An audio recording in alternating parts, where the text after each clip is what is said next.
Greetings, my dear viewer. You're on the channel The Price of Cheating.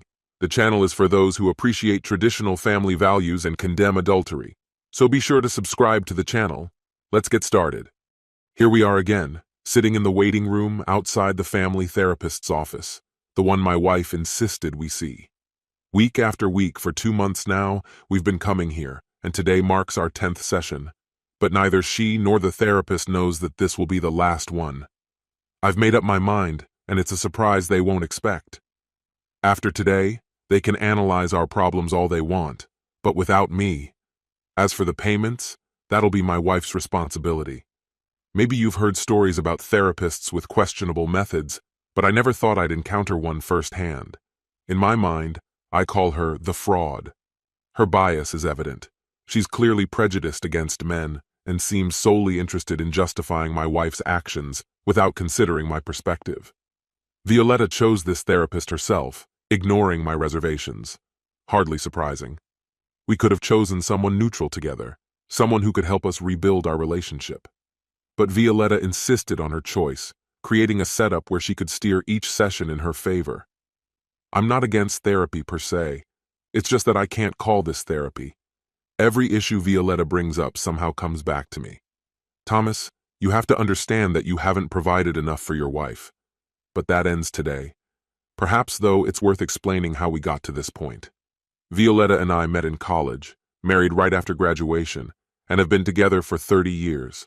We have 2 wonderful children, a son and a daughter, now in college, and I'm grateful for them every day, though I sometimes wonder how they turned out to be such good people. I did my best to be a caring father, especially since Violetta was often absent. The kids even started calling me Dad Mom. It hurt at first, but later, I realized they were just acknowledging the truth. I was filling both parental roles. I packed their lunches, helped with homework, drove them to practices, attended parent-teacher meetings, often cooked and cleaned. Meanwhile, Violetta focused on herself, her work, her exhaustion. She did contribute, of course, but gradually her interest in family life faded, replaced by attachments to everything outside our home. Over time, her complaints about work turned into criticism of me. I wasn't trying hard enough or was always doing things wrong. We didn't have enough money, and our vacations didn't satisfy her. The kids noticed this too. But their hugs and "Dad, you're the best" kept me going. Ever heard the metaphor about the boiling frog? I was that frog, slowly adjusting to the rising heat, until one day, I finally leapt out of the pot. I spent years trying to figure out what was wrong with Violetta. Her family is a web of dysfunction, a classic case where parents use their children as pawns. Violetta's mother had countless affairs, and Violetta was dragged into them, hiding them from her father. She was taught to lie from a young age, covering for her mother's shopping trips. Her father knew but was too broken to confront it. He'd come home with a drink in hand, ready to lash out. Violetta's childhood home was a battlefield. No warmth, no unity, only conflict. She spent nights in her room, hiding from the inevitable fights downstairs. It's no surprise she turned out the way she did. Deception and manipulation became her norm, and it took me years to realize how deeply ingrained these patterns were, how incapable she was of truly embracing marriage. Understanding this was painful, but it helped me hang on until our kids grew up. At some point, I began therapy myself. I told my therapist about my wife's past and the gradual decay of our marriage. My therapist made it clear. Her job was to support me, to help me find balance and avoid the emptiness that had consumed Violetta. She taught me to prioritize my well-being, to stand up for myself, and most importantly, to live for our children. I learned to keep the door open, just in case Violetta might one day join us in building a real family. When the kids left for college, the house suddenly felt suffocatingly small. I realized I couldn't keep living like this, and something inside hinted that it was only a matter of time before Violetta would destroy the last remnants of our marriage. My therapist once explained that a child raised in chaos becomes so accustomed to disorder that, as an adult, they unconsciously crave it. For Violetta, stability was foreign, something she had to disrupt to feel at home. When I grasped this, everything became as clear as day. I thought to myself, maybe I wasn't imagining it. I'd noticed signs before but never wanted to admit them. Now, with the kids gone, finances stabilized, and the mortgage nearly paid off, we had both the time and the means to reconnect as a couple. Yet it was clear that Violetta was on the verge of tearing everything apart. Lost in these thoughts, I heard the office door creak, and another couple entered the waiting room. The man looked utterly exhausted, his eyes red, while his wife's face wore a smug expression. Their session with the therapist, whom I had privately dubbed the fraud, went exactly as I had predicted. By this point, I knew what would happen next. The therapist would jot down a few notes, and then it would be our turn. Soon, she called out, "Violetta, Thomas, I'm ready for you." It was a rehearsed, impersonal invitation, like, "Next, please." Violetta settled on the couch, and I took a seat to her right, back to the door. "Thomas, why don't you sit next to your wife?" suggested the therapist. "I'm comfortable here, thank you," I replied. "This chair is better for my back." It was a small, satisfying bit of defiance. The therapist looked annoyed but continued. "Thomas, do you have anything to add from last session?" "Yes," I leaned forward. "We come here week after week, yet nothing we discuss convinces me that Violetta has been faithful. My suspicions aren't going away."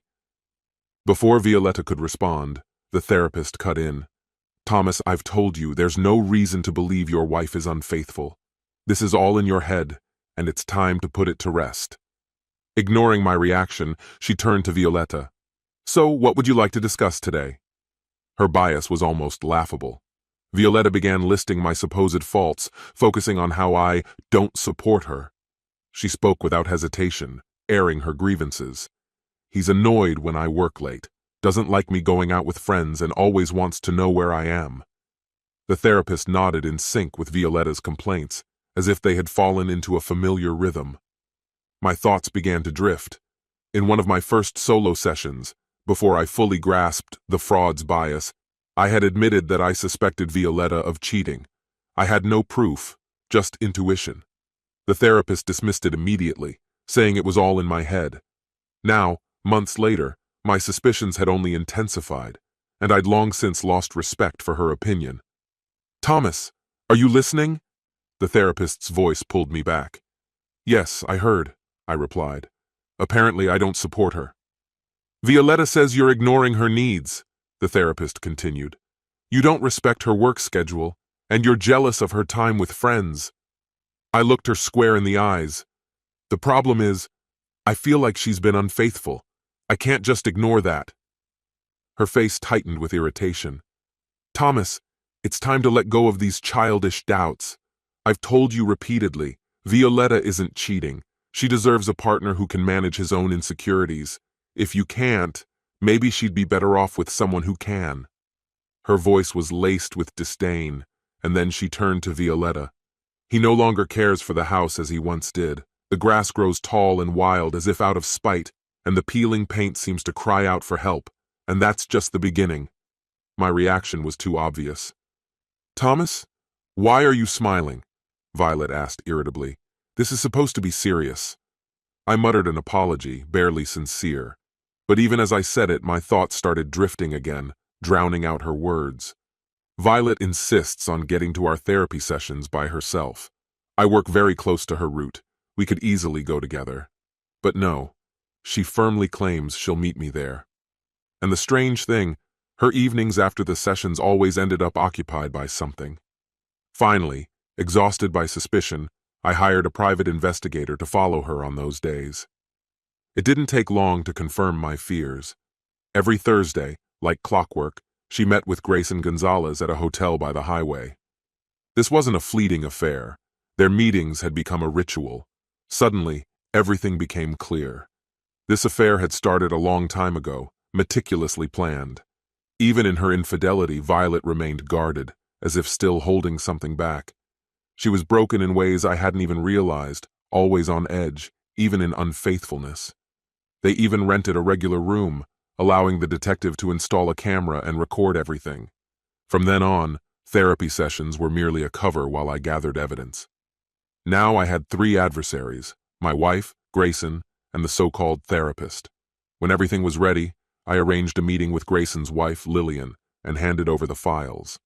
She hired my attorney and began taking decisive action. Although Lillian seemed delicate, my attorney assured me she'd see it through. That reassurance fueled my sense of justice. It felt like justice was finally drawing near. "Thomas, are you even listening to me?" Violet's voice pulled me back to reality. "Yes, I heard you. The house needs repainting," I replied. Then there was a knock, sharp in the silence. Who could be here now? The therapist rose, offering, "I'll get it, it's probably for me." "For you? Thomas, this is our sacred time together," protested Violet, her irritation obvious. Ignoring her words, I walked to the door and opened it. On the threshold stood Grayson and Lillian. "Come in, both of you.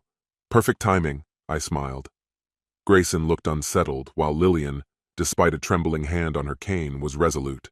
Grayson extended his hand, uncertainty in his eyes.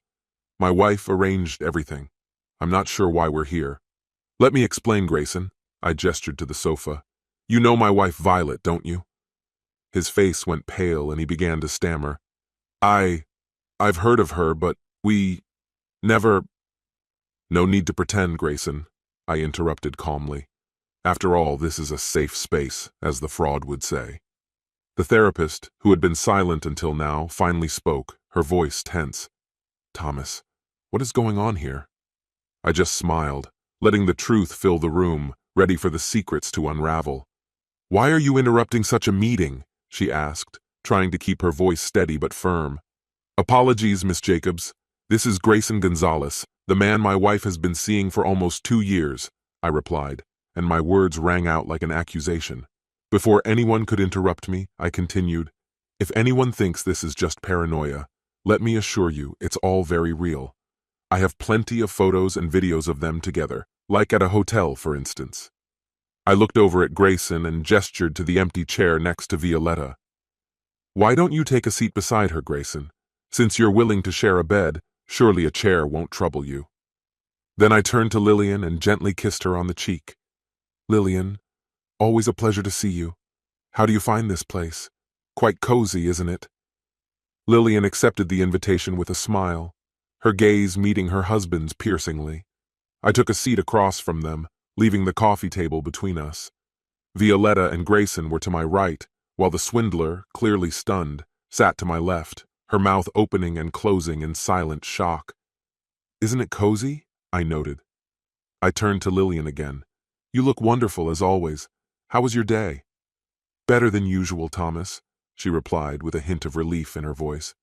"It feels like a weight has finally been lifted off my shoulders." Her resilience, despite all she had endured, was remarkable. Not long ago, Miss Jacobs had brushed off my suspicions about Violetta as mere paranoia, but Lillian laughed quietly, her composure unshaken. Glancing around the room, I addressed everyone. "So, who's ready to see the proof?" I held up my tablet. "Anyone want to watch one of the videos?" I looked directly at Violetta. "How about you? Would you like to see the very non-existent footage you assured me didn't exist?" She sat there, silent, her quietness echoing through the room. I shifted my gaze to Grayson. "You know, taking my wife is one thing, but I was her husband for a long time. Even after her betrayal, I still feel some responsibility for her." I let the words sink in. "But it seems to me to you she's, well, nothing more than a plaything." I looked at Violetta. "If you had told me you wanted this, maybe things would have been different. But to choose secrecy and deceit with him, that was your choice."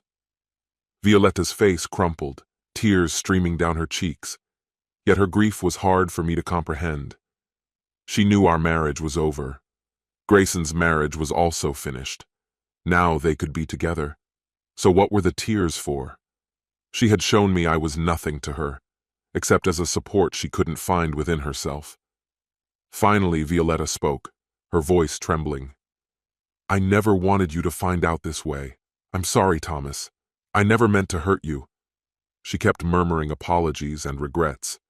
It would have been laughable if it didn't look so pitiful. "Violetta," I replied, remaining unflinching, "you had 2 years to think about this." I turned to Grayson, who sat sprawled out beside her. "And you?" Your wife bore you 2 children. She has her own needs, and this is how you thank her? Did you ever think even once about acting like a responsible person?" Grayson's face turned pale with anger, but he said nothing. Both of them continued mumbling empty apologies and weak excuses until a knock on the door broke the silence. I looked at Lillian. "It seems our final guest has arrived." The swindler, who had been remarkably quiet until now, squirmed noticeably in her chair. Ignoring her discomfort, I shrugged and opened the door. A middle-aged man in a worn suit entered, and I pointed him to the sofa. "There they are," I said, nodding towards the guilty couple. The scene was fully set. The man approached the 2 cheaters, handed each of them a sealed envelope, and announced, "Violetta Harper, Grayson Gonzalez, you have been officially served." Snapping a quick photo as proof, he turned and left, marking his task complete. On his way out, he gave me a sly smile, clearly savoring the unusual nature of the situation. Without another word, he exited the room, and I closed the door behind him before returning to my seat. "Well, this is a day to remember, isn't it?" I remarked, glancing at the clock and noting that our time was nearly up. In the few remaining moments, I addressed Miss Jacobs, the counselor, and added dryly, "Perhaps you can help them understand what happened here today and how things went so wrong." Standing, I extended my hand to Lillian, helping her up, and together we left the office. As we walked slowly down the hallway, I gently asked, "Are you going to be okay?" She gave a slight nod. "I think so. When you first showed me the evidence of what they did, I felt like my world was falling apart. I kept asking myself, how could the man I married betray me like this? But now I realize he's not the person I thought he was. He's not the man I married, or at least not the man I imagined him to be." Her words resonated with me, reminding me of my own feelings. She continued, "All I'm really losing are memories, a version of our life that wasn't even real." She looked up, her expression softening. "But I still have my kids. Someday I'll have grandchildren too. I'll get through this." "And you have friends," I reminded her. "Maybe someday you'll even consider me one of them." She smiled at me warmly, sadness reflected in her eyes, and she placed her hand on mine. "I already do," she replied. "So, how about lunch with a friend?" For the first time that day, a genuine smile lit up her face. "I'd like that," she said. We each drove our own cars, but soon found ourselves at the same table, sharing a quiet meal. Though the shadow of the day's events lingered between us, we both understood that this moment was something we had anticipated and, in a way, awaited. It marked the end of 2 marriages and the dreams that went with them. We spent some time discussing our former spouses, but soon the conversation turned to lighter topics. We talked about our children, shared updates on mutual acquaintances, and even discovered connections we hadn't known before. The understanding that we had a support system brought me a sense of comfort. "You know," I said with a smile, "once all of this is behind us, our friends will probably start introducing us to every single person they know." The thought made me wince, and she laughed softly. "Maybe it's not such a bad idea," she said. "Who knows? You might even enjoy it." I just shook my head, sighing half-jokingly. During our conversation, I felt a renewed sense of optimism about what the future might bring. Eventually, I headed home, not giving much thought to where Violetta and Grayson had gone, or how they had left. Perhaps they went together to plan their defense, or find a lawyer, or maybe they simply disappeared into one of their usual hideaways. Most likely she was driving him, considering Lillian had taken their car. Of course, nothing was ever as simple as it seemed. Later, when Violetta finally returned home, she began apologizing and accusing, somehow twisting everything to make it seem as if I had forced her into infidelity. Her words spun in circles, once again shifting the blame onto me. I wondered if she was still sharing her thoughts with that same counselor. Eventually, her energy drained, and she broke down in tears, utterly exhausted. I knew it was time to speak. In a calm, steady voice, I told her, "Violetta, I've felt pity for you throughout most of our marriage. I know your past was filled with pain, a childhood no one should have to endure. I always thought you were broken but strong, that if I gave you enough love, you would heal, that you would grow into the person you wanted to be. I paused, meeting her gaze. But Violetta, you're incapable of healing. You're broken in ways I can't fix. Every time we managed to move forward, you found a way to destroy everything again. It seems you only know how to live in chaos and sorrow. Taking a breath, I continued, I can't live like this anymore. I can't stay with someone who lies and cheats. This is the end. Our children are grown, and it's time for us to go our separate ways. I paused before ending with the words she needed to hear. You need help, Violetta. True healing requires genuine therapy, not the kind that merely echoes your words or blindly supports your actions without questioning them. When you find a real therapist, allow them to guide the process. I know you're used to control, but it's this very need to dominate that hinders your growth. By directing every step, you won't reach the clarity you're seeking. You need an experienced guide to help you dive deep into self-awareness, to confront shadows of the past and ultimately to be freed from their weight. I urged her to seek real help, almost pleading, but I doubted that my words truly reached her. It seemed as though her mind was fortified, shielded from these ideas, surrounded by fears she was unwilling to face. The bitter truth was that she was too afraid to look into the depths of her own darkness. Deciding to divorce Violetta was agonizing, tearing me apart. I wrestled with our vows, the promises to be there in sickness and in health. Without a doubt, Violetta was unwell. But after much reflection, I realized that despite her inner battles, she still understood right from wrong, and betrayal was still betrayal. It's been 4 years since my last therapy session. I moved on, and our divorce was finalized around 4 years ago. I ended up with the larger share of our assets, thanks to a prenuptial agreement her mother had insisted on. What did I learn from all of this? When love fades and anger wanes, all that remains is a quiet, deep sadness, a sense of loss. I lost something important, but that loss began long before our marriage was officially dissolved. I also let go of the future we might have had, if that future ever truly existed. But life doesn't stop at losses. I moved to a new neighborhood, stayed close to friends who, over time, became a greater support to me than therapy could have been. I built my life around hobbies and interests I'd often set aside for her wishes. Eventually, I met a remarkable woman who shares my dreams. We're cautious, both scarred by past wounds, and we're taking things slowly. I feel hopeful, but I'm not rushing. As for Grayson, he left the marriage completely broke. Through all of this, I learned an important lesson. We can build a better life if we stay true to ourselves, keep looking forward, and embrace life's gifts. As for my ex-wife, I doubt she will ever find true happiness. She seems incapable of seeing the beauty and joy life has to offer. She will always be reaching for something unattainable, missing out on the good that's close by, and closing herself off from those around her. I feel a kind of sadness for her. But now I understand that I can't change her nature. All I can do is move forward. This concludes the story. If you like it, then put your powerful like and subscribe to the channel. Greetings, my dear viewer. You're on the channel The Price of Cheating.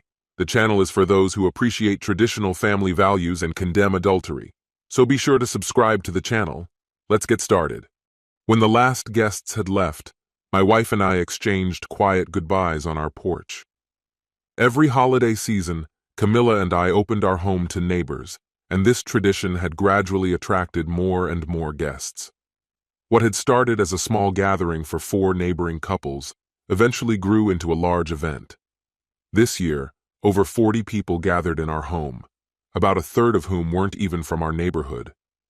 I assumed the increase in guests was due to the relaxed atmosphere we created, a night with plenty of drinks and a few light-hearted games that had become a signature part of the evening. Each year, the games got a bit bolder, though they never crossed the line into anything inappropriate.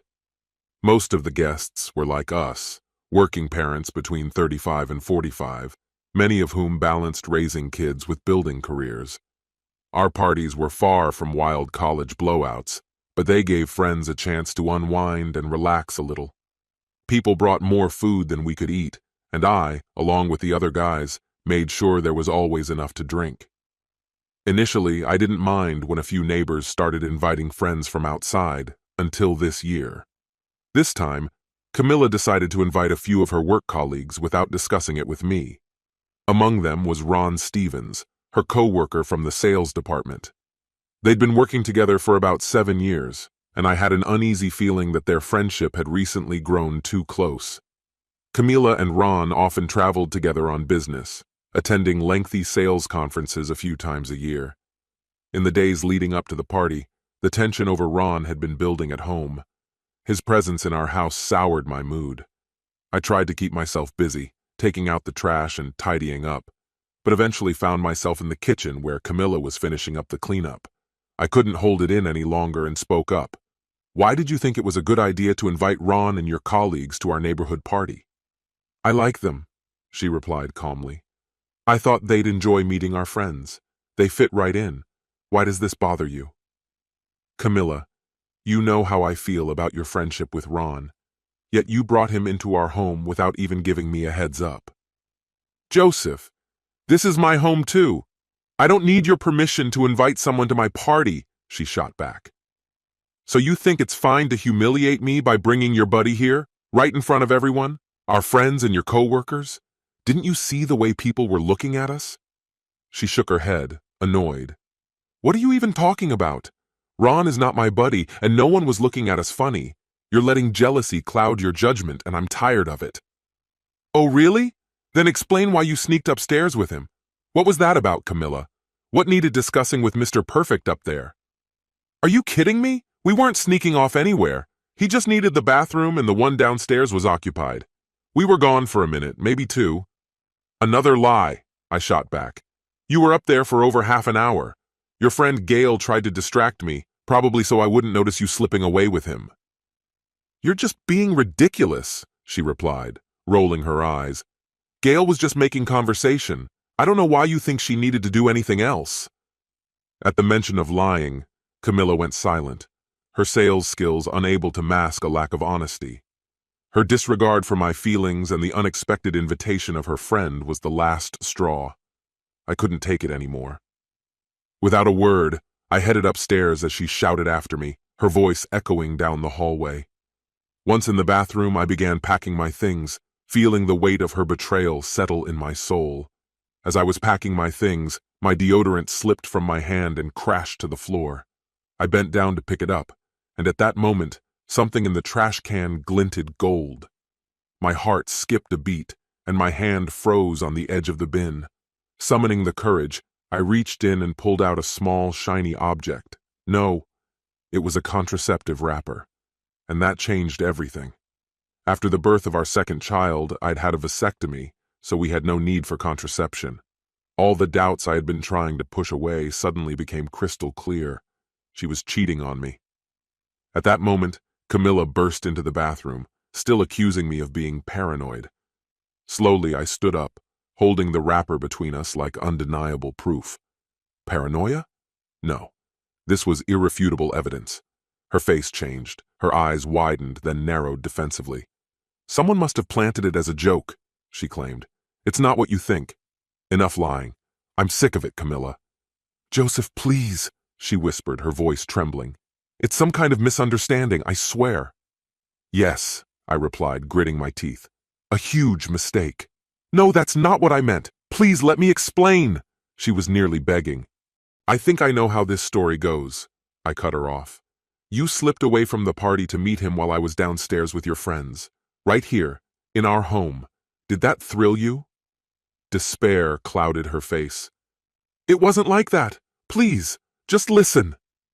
She reached out to me, but I put the wrapper in my pocket and walked past her.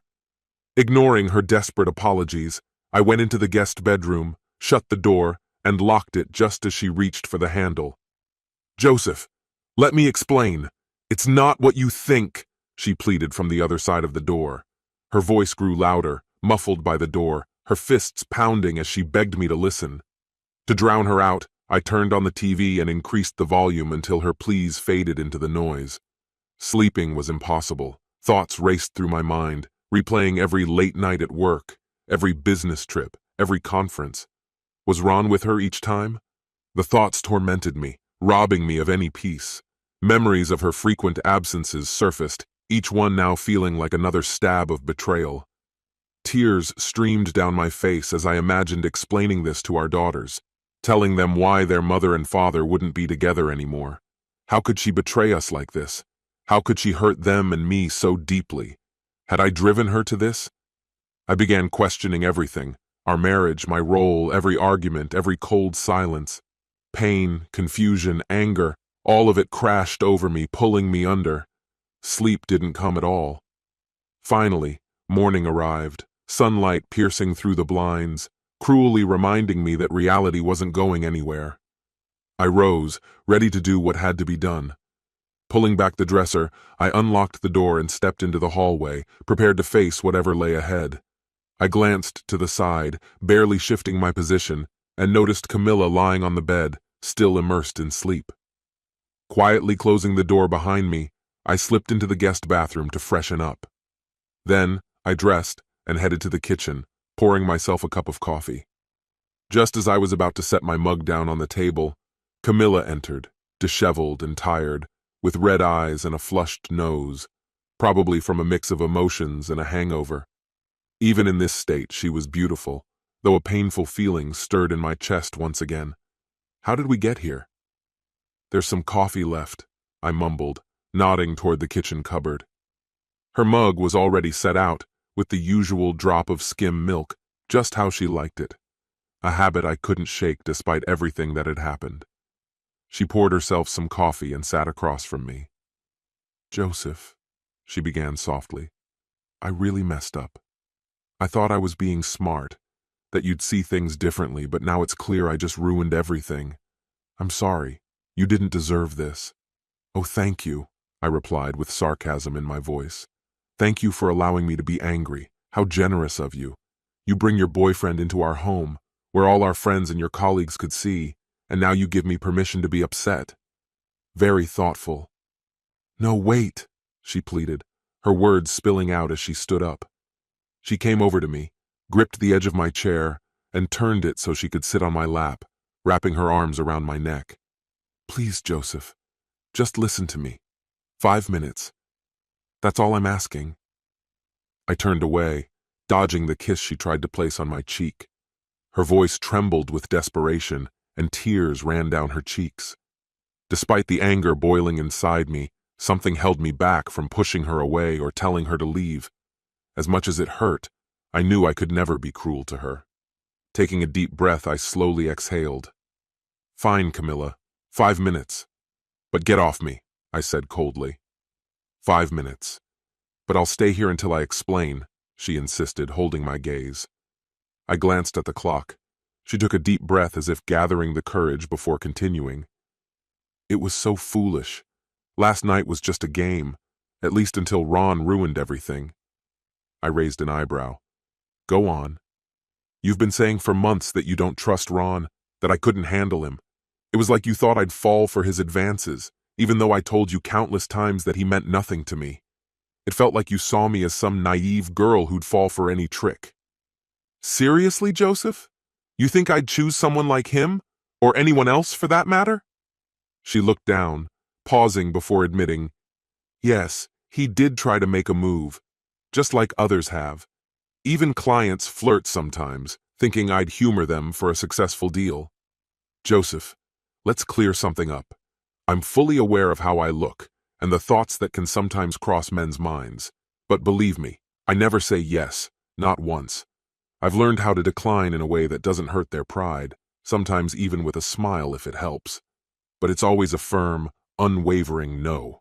So, when your flirtation and fleeting comments became too persistent, as if it had happened 100 times before, I got fed up. I decided it was time to show you just how absurd your behavior was. That's why I asked Ron and Gail to help me. I wanted you to see me going upstairs with Ron. We timed it so you'd be busy with the ice, distracted but still able to catch a glimpse of us out of the corner of your eye. Gail was the obvious decoy to make sure you picked up on our setup. Everything worked as planned. Ron and I went upstairs. I walked ahead and he sat in my chair while I settled on the bed, waiting for you to barge in. But time passed, and you didn't show up. I waited, realizing you weren't going to come in and create a scene. Maybe it was the wine, but I misread everything. I thought you had finally given up. I started crying. Ron came over, hugged me, and I let my tears flow on his shoulder. After a while, I felt him gently stroking my back and hair. I came to my senses and tried to pull away, but he leaned in and kissed me. I froze, and he took it as consent. I pushed him away, breaking off the kiss, and when he tried to get closer again, I pressed harder on his chest until he got the message. I looked at him, furious, and asked what he thought he was doing. He just smirked and said, "Oh, come on. We both know this whole thing was just a setup to get me here. And now we're here, so let's not stand on ceremony." That's when I lost it. I took off my shoe and threw it at him, hitting him in the chest. Only then did he get the point. He backed off, mumbling some excuse, and hid in the bathroom. I think he threw a condom in the trash and ran some water to keep up appearances. I was seething with anger. Later, I told Gail everything, and she gave him a good scolding before leading him out of the room. If you don't believe me, I can call Gail right now. She'll tell you everything in detail. I got up, gently lifted her off my lap, and went to pour myself a coffee. She followed me, standing beside me. "Joseph, please talk to me.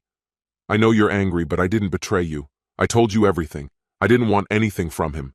Yes, he was drunk and crossed a line, but I stopped him. I would never betray you.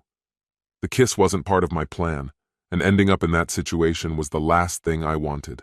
He's an idiot, but I don't want a work scandal. Gail and I will handle it on Monday. I'm so sorry, my dear. Can you ever forgive me?" I studied her face carefully. "Let's clarify something. You planned this whole scene on the stairs for me to see? You thought I'd get so angry that I'd burst in here and find you two just sitting there as if nothing happened? This was all set up to make a fool out of me, to make me feel ridiculous for my suspicions? Gail was supposed to gather everyone to watch my reaction." "No, Joseph, that's not it. The plan was to humiliate me, to shame me a little in front of everyone so I'd finally stop doubting you, to make me promise that I'd never suspect you again." "Joseph, I just wanted to show you how wrong you were about Ron, that your suspicions were pointless, and how much it hurts me to think you could believe I betrayed you. I thought a little game might help you see my side. But when you didn't react, it threw me off. I was so upset that you didn't fall for the trick that I got carried away trying to prove my point." "So, you wanted to teach me a lesson, didn't you?" I asked, staring intently at her face. "Show me who's in charge. Put me in my place." Camilla's face turned pale. "What lesson? What are you talking about?" she muttered, stumbling over her words. "Don't pretend like you don't understand, Camilla," I continued, keeping my eyes fixed on her. "You let Ron be with you in our bed while I was downstairs, playing the role of the clueless husband. I suppose that felt like a satisfying revenge for all those times you thought I was holding you back." My voice rang with brutal finality. "I already told you everything," she replied defensively. "Oh yes, you told me your version, of course. Convenient, neat, while conveniently leaving out a few important details. I bet you and Gail rehearsed that story well enough for it to sound convincing." She clenched her fists. "Joseph, I don't know what you're trying to prove. Listen, I admitted my mistake. Can't we just leave this in the past?" "No," I said, pulling a small plastic bag from my pocket. "You missed this. This proves that I can't trust a single word you say." Camilla's eyes shifted to the bag, trying to make out what was inside. I lifted it slightly, turning it so the light hit its contents, watching her eyes narrow. Her face changed, her mouth opened slightly as she realized what I was holding. You really don't trust me, do you?" "No," I answered coldly. "Not after last night. I woke up and everything was right there in front of me, as clear as day. You didn't even try to hide it." Her lips trembled. "I'm so sorry. Truly I am. You're right, okay? I was drunk, I lost control. I wanted to hurt you, I was so angry." She lowered her gaze, her face flushed with shame. "I let Ron touch me in our bed because at that moment it felt like revenge." "Revenge? Humiliation with Ron? That was your plan?" I shook my head. "That was just stupid." She began to sob, and I watched her, weighing everything. Could this truly be the end for us? Doubts overwhelmed me, a nagging suspicion that something had been wrong for a long time. I had sensed Camilla growing distant, changing, but why? When did I first suspect she was seeing Ron behind my back? What had driven her to think that an affair with Ron would somehow achieve her goal? Did she truly believe this was the right way to punish me? This wasn't the Camilla I had married. Since when had she turned intimacy into a weapon, a tool to wound rather than something we both cherished? I looked at her sobbing, feeling both anger and a strange pity. How had we allowed things to spiral this far? She had become cold and calculating, and I knew who was behind it all. Gail. Gail, her mentor, the one notorious for outplaying men at their own game, never losing, always getting what she wanted. Gail, the strong, ruthless, and independent divorcee who had taken Camilla under her wing. Gail, who had taught her to be unyielding, to see every encounter as a survival game. How could I not have noticed? I truly admired the way she took on the role of a leader in the sales department. Over the years, she gathered countless awards, bonuses, and recognitions. Gail was her most devoted fan. The additional income became a blessing for us, allowing us to save for the kids' education and comfortably cover all expenses. But at what cost? I had to know the truth. I began to clap slowly, deliberately, with pauses. "Bravo," I said, my voice dripping with sarcasm. "Well done. Quite the performance.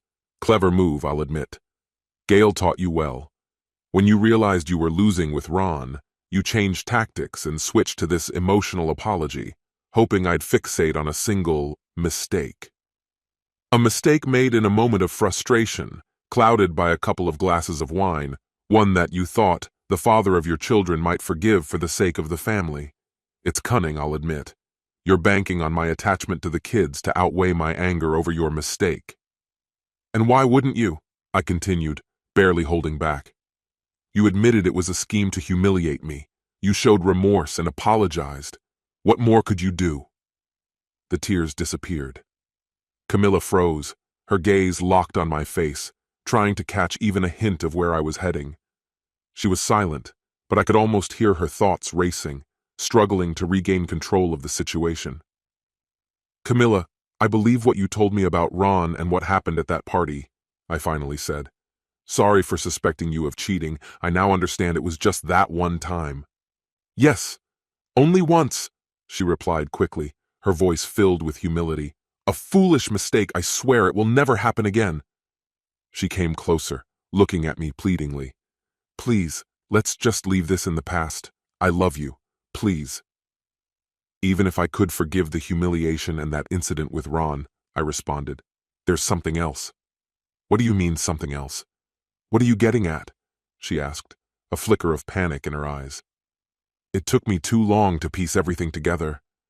I should have realized when I met Gail and started hearing rumors, but I trusted you. Later, when my instincts began warning me that something was off, I assumed it was just about Ron. Ron, I told you it was a mistake. You have no reason to worry." I shook my head, tired of the lies and half-truths. I didn't have solid evidence, but I knew.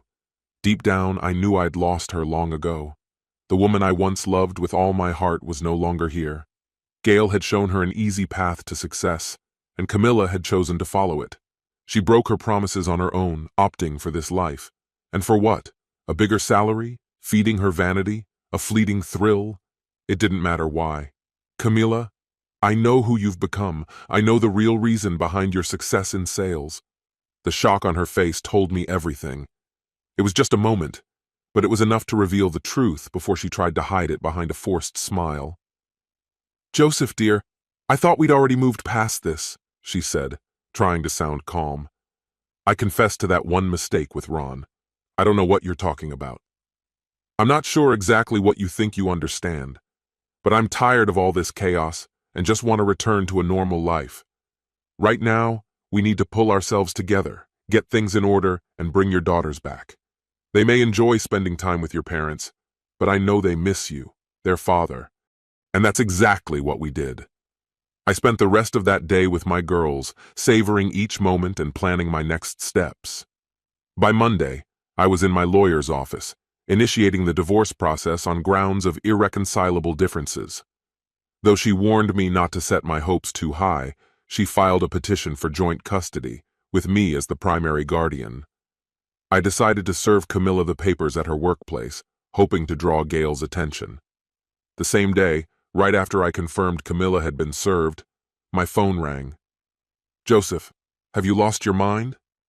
She immediately demanded an explanation, asking if I was really going to divorce her over this whole situation with Ron. She couldn't understand it, calling the idea absurd and claiming it was something we could easily overcome. "You're just hurting the girls. You love them too much to do this. Punish me if you must, but don't tear our family apart after 15 years of marriage," she pleaded. "Camilla, I've already told you it's not about Ron. I can't stay married to the woman you've become," I replied. Her voice grew more desperate. "I'm genuinely concerned for you. I know it's hard for you to forgive my mistake, but a divorce will only harm the girls. Let's try to work this out. Therapy, maybe? I'll set it up if I have to," she offered. "Just sign the papers, Camilla. You'll get the freedom you want, and the girls and I will manage," I said firmly. "They can stay with me, and you can visit them when you're not traveling. In your dreams. There won't be any divorce, and you're not taking my girls from me. Stop this nonsense or you'll regret it," she shot back. Then she went silent, her tone softening into one of pleading. "Joseph, I love you. Don't force me into a fight." An hour later, Gail called, just as I'd expected. "Tell your protege to sign the papers," I said coldly. "She doesn't have another choice. If she signs, the girls stay with me, and you both get to continue your lives as usual." Gail chuckled. "You're delusional. You don't have any real evidence aside from that one slip-up with Ron, and it has nothing to do with me." "Evidence isn't necessary. All I need to do is make a loud accusation. She's careless enough for a competitor to find something real, and then an investigation would follow. I doubt you want that hanging over you. You're willing to hurt your daughters just to get revenge on her? If something about their mother comes out, they'll suffer. She'll sign, or I'll make it public. And Gail, if this goes out, you'll go down with her. Everyone knows you mentored her in your company's sales department, where you're already too old for the role. I'm sure the board will be interested to learn about your mentorship methods." "Fine, I'll talk to her. She'll listen to me." 5 days later, my lawyer received the signed divorce documents. Camilla moved into a cozy apartment a couple of miles away. She spends time with the girls often, attending their school events and sports games. We barely speak, and as far as I know, she's still relying on her charm to close deals and rack up awards. Last week, I happened to see Camilla and Gail leaving an upscale restaurant. I had just parked when I saw them walking toward Gail's car. Gail opened the car door, then turned and pulled Camilla close for a long, drawn-out kiss. I sat in my car, stunned for a moment. Camilla had surprised me once again. It turned out she was attracted to women. It explained a lot about her connection with Gail. Honestly, I was glad to be free of her. I couldn't understand why she'd lied to me. She was entangled not only with her clients, but also with Gail. In that moment of fury, I took a photo of them kissing and circulated it among Camilla and Gail's colleagues. 2 days later, the photo of Camilla kissing Gail reached management, and soon, both were fired. I had spent 15 years with a woman I never truly knew. I got my revenge and it gave me peace. Now, I needed to focus on taking care of my children. That was my ultimate purpose in life. This concludes the story. If you like it, then put your powerful like and subscribe to the channel.